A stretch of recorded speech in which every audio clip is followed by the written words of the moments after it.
عبادہ بن صامت رضی اللہ تعالیٰ عنہ راوی ہے، فضائل قرآن میں حدیث موجود ہے،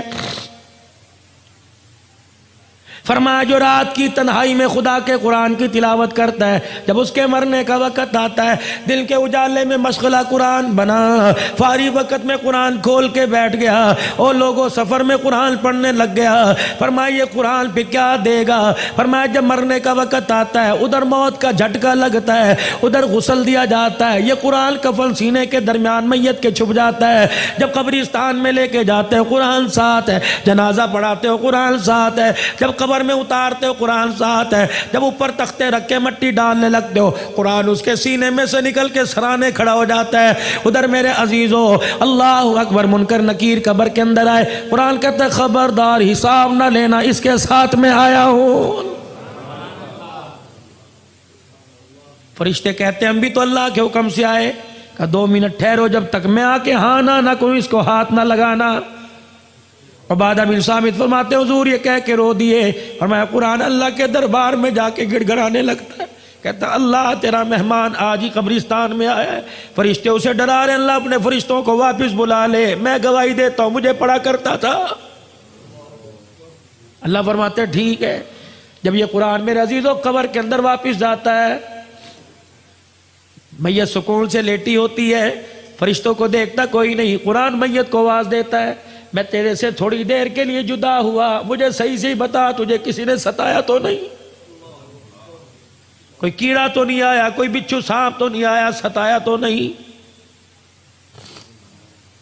کہتا وعدہ کر کے آیا ہوں، تو یاری میرے ساتھ لگا کے آیا، تجھے کوئی نہیں ستائے گا۔ میت کو کہتا میں تیرے سے دور جا رہا ہوں، ملاقات کے لیے روزانہ آتا رہوں گا، جا رہا ہوں۔ میت کو کہتا ذرا آنکھیں کھول کے ذرا آسمان کی طرف دیکھ، قبر کی چھت کی طرف میت دیکھ دیا، 1000 فرشتہ 4 چیزیں اس کی قبر میں لے کے اترتا ہے، جنت کی اوڑھنی، جنت کا بچھونا، نور قندیل لے کے اترتا ہے، یاسمین پھول لے کے اترتا ہے، فرشتے قبر کے اندر اس کے وجود کو اٹھاتے ہیں، جنت کا گدا بچھاتے ہیں، اور پھر دائیں بائیں سے اتنے سوراخوں سے جنت کی ہوا کیسی چلتا ہے، پھر اس کے پیروں کی طرف جنت کا کمبل رکھ دیا جاتا ہے، کہا جاتا ہے ہم تو تیرے سے جا رہے ہیں، اگر سردی لگی تو کمبل اوڑھ لینا۔ تیسرا میرے عزیزو اس کے سینے پہ یاسمین پھول رکھ دیا جاتا ہے کہ اگر اماں ابا بہن بھائی یاد آویں اس پھول کی خوشبو کو سونگھ لینا تو اس کی خوشبو میں مست ہو جائے گا، جب جانے لگے کہ اندھیرے کا کیا بنے گا، فرشتے نور قندیل قبر میں جلاتے ہیں کہ قیامت آ جائے گی، اس دیے کا نہ گیس ختم ہوگا نہ تیل ختم ہوگا، قیامت تک یہ جلتا رہے گا۔ اللہ اکبر۔ جب قرآن پاک اس کی قبر سے جاتا ہے کہتا بے فکر ہو کے سو جا، خدا سے وعدہ کر کے آیا ہوں قیامت کی صبح تک تجھے اٹھانے بھی کوئی نہیں آئے گا۔ حدیث پاک میں آیا پھر قرآن روزانہ میت کے گھر میں آتا ہے، اگر بیوی نے برقع اوڑھ لیا، بچی مدرسے میں داخل ہو گئی، بیٹے نے قرآن پاک پڑھنا شروع کر دیا تو یہ اللہ کا قرآن میت کو جا کے خوشخبری سناتا ہے اور کہتا ہے تیری اولاد سنبھل گئی، تجھے مبارک ہو، تو لیٹا رہے، کھاتا تیرا کھلا رہے گا۔ فرمایا اگر اولاد بگڑ گئی، بچے سنو کر ڈبو پہ چلے گئے، بیوی سلائی مشین پہ چلی گئی، بیوی کے سر سے دوپٹہ اتر گیا، قرآن ایسی خبریں جا کے میت کو نہیں بتاتا، اس کا دل دکھے گا۔ صحابہ کہنے لگے یا رسول اللہ پھر کیا ہوتا ہے؟ فرمایا گھر کی بے برکتی کو دیکھ کے قرآن گھر والوں کے لیے روزانہ دعا کرتا ہے۔ اولاد بے وفا، مال بے وفا، کاروبار بے وفا، خاندان بے وفا، اور لوگوں تمہیں کس نے کہہ دیا خدا کا قرآن بے وفا ہے؟ قیامت کے دن عرش عظیم کا مالک اعلان کرے گا کہاں ہیں لوگ قرآن والے؟ فرشتوں کو اعلان ہوگا اور میرے فرشتوں جاؤ قرآن والوں کو تلاش کر کے لاؤ۔ پروردگار عالم کے حکم پہ فرشتے قدم اٹھائیں گے، فرشتے مڑ مڑ کے دیکھیں گے کیا ہوا، یا اللہ قرآن والوں کو تلاش کر کے لائیں، ان کی نشانی کیا، یا اللہ کون سا ٹائٹل، کون سی نے شیلڈ ملی، یا اللہ کون سا اس کا حصہ نور کا چمک رہا، یا اللہ ماتھا چمک رہا، ہاتھ پیر چمک رہے، یا اللہ جس سینے میں قرآن تھا وہ چمک رہا ہے۔ الہ العالمین یہاں تو حضرت آدم علیہ السلام سے لے کر جناب کالی کملی والے محمد عربی صلی اللہ تعالی علیہ وسلم کی ساری امتیں کھڑی کھڑی ہیں الہی تیرے قرآن والے کون ہیں؟ سنو اللہ فرماتے ہیں او فرشتو میدان محشر میں جتنے مرد اور بوڑھے بچے کھڑے ہیں ہر ایک کے منہ کو سونگتے رہو، جس کے منہ سے مشک و عنبر کی خوشبو آ رہی ہے وہی میرا قرآن والا۔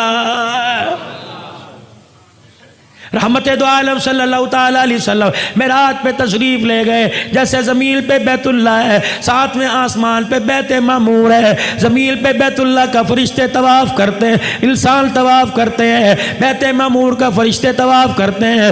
حضور فرمانے لگے جب جبرائیل مجھے بیت معمور کے پاس لے کے گیا، میں نے ایک بزرگ بابا دیکھا، گھنی داڑھی والا، ناف تک نیچے داڑھی تھی، یوں کر کے جھول رہا تھا جس طرح دنیا کے اندر دائیں بائیں بچے بیٹھ کے پڑھتے ہیں، بچے بھی یوں کر کے پڑھ رہے تھے۔ میں نے پوچھا ابراہیم کون ہے؟ کہ یہ تیرا ابا ابراہیم۔ میں نے پوچھا اے جبرائیل یہ کون ہے؟ کہ تیرا ابا ابراہیم علیہ السلام ہے۔ کہ قرآن تو میرے پہ نازل ہوا پر ابراہیم علیہ السلام رہا ہے۔ یہ بچے کون ہیں؟ نبیوں کی اولاد ہیں۔ یہ بچے کون ہیں؟ یوسف کی اولاد ہے۔ یہ بچے کون ہیں؟ نوح کی اولاد ہے۔ کون ہے؟ کہ نہیں دنیا کے اندر حجرہ شاہ مقیم میں بچہ قرآن پڑھنے گیا، 10 پارے ہو گئے، پڑھتا پڑھتا فوت ہو گیا۔ ابا کہتا کاش قرآن کا حافظ بن جاتا، جا محمد اس دنیا کے اندر جا کر اس کے باپ کو مبارکباد دینا، جو بچہ قرآن ادھورا چھوڑ کے آیا 7ویں آسمان پہ ابراہیم انہیں قرآن کا حافظ بنا رہا۔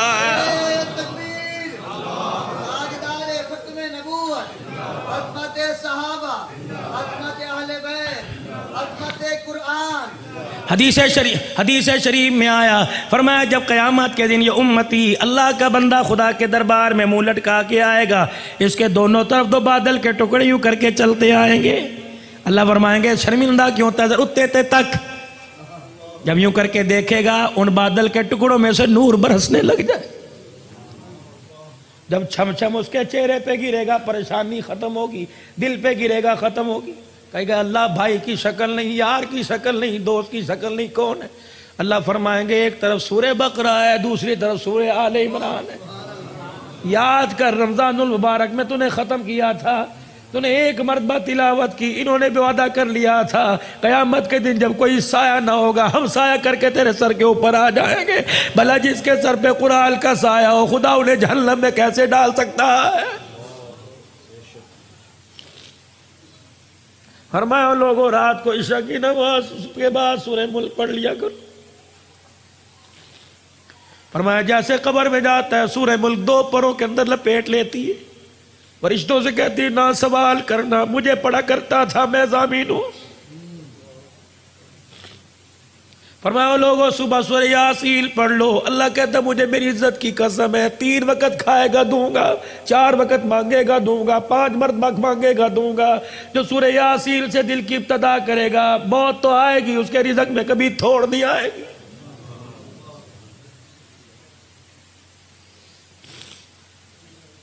حضرت عثمان ذی شان رضی اللہ تعالی عنہ کہاں جا رہے ہیں؟ جناب عبداللہ بن مسعود کے پاس، علیل ہے،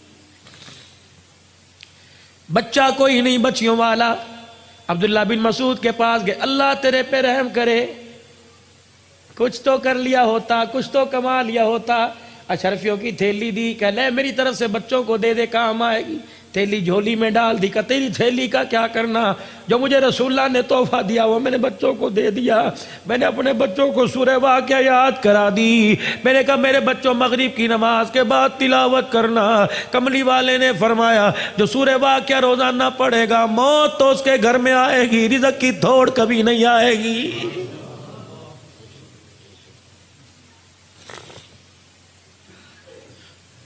وَنُنَزِّلُ مِنَ الْقُرْآنِ مَا هُوَ شِفَاء۔ وظیفہ لے لو، اگر کسی کو کوئی بیماری ہو، مرض لا علاج ہو، عقیدے کے ساتھ کرے، 7 مرتبہ درود شریف پڑھے اور 7 مرتبہ سورہ فاتحہ آمین کے ساتھ پڑھے، اور ہر مرتبہ سورہ فاتحہ پڑھنے سے پہلے اعوذ باللہ من الشیطان الرجیم بسم اللہ الرحمن الرحیم پڑھے، اور والضالین کے بعد آمین پڑھے۔ فرمایا 7 مرتبہ پڑھے، دن میں 1 مرتبہ دم کر کے پی جائے، 7 دن پینے کے بعد چیک کرائے، جو مرض چیک کرائے گا تیرے جسم کی رگوں میں خون تو نظر آئے گا، سورہ فاتحہ کی برکت سے وجود میں بیماری نظر نہیں آئے گی۔ حضور نے فرمایا شہد میں شفا ہے، اللہ کی قسم ہو ہی نہیں سکتا شفا نہ ہو، بیمار ہوا شہد چٹاؤ اللہ شفا عطا فرمائے۔ حضور علیہ السلام نے فرمایا نا۔ خدا کے واسطے میرے عزیزو اس وقت قرآن دنیا کے اندر میرے عزیزو آپ سروے کرو، اس وقت آپ کو دنیا کے اندر سب سے مظلوم ترین طبقہ قرآن کا پڑھنے والا پڑھانے والا نظر آئے گا۔ تنخواہوں میں کم، حیثیت میں کم، رہائشوں میں کم، کالونیوں میں کم، عہدوں میں کم۔ میرے عزیزو کون ہے جو قرآن والوں کی ڈگری قبول کرتا ہے؟